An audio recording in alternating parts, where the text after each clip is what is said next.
Friends welcome to Gita समेल Vanga मदिय सापाडु पार्क्कलाम सुட சுட சாதம்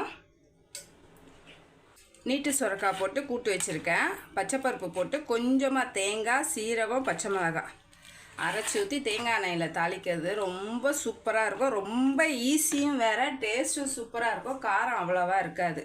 உடம்புக்கு நீட்டு சுரக்காய் ரொம்ப நல்லது. உப்புச்சத்து இருக்கிறவங்க வாரத்தில் 3 நாள் சாப்பிட்டா உப்புச்சத்து ரொம்ப கம்மியாகும்.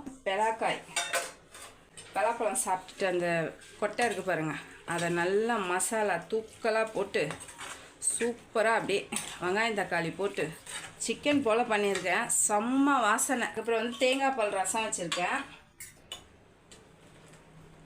சின்னவனுக்கு மட்டும்தான் ஸ்கூல் ஓப்பன் பண்ணியிருக்காங்கன்னு சொல்லியிருந்தேன்ல, அவனுக்கு மட்டும் கொஞ்சமாக சாதம் வடித்து லெமன் சாதம் மிக்ஸ் பண்ணேன். அந்த உருளைக்கிழங்கு ஃப்ரை பண்ணி கொடுத்தேன். அவர் அதான் கேட்டார், லெமன் சாதமும் உருளைக்கிழங்கு தயிர் போட்டு வச்சுருக்கேன்.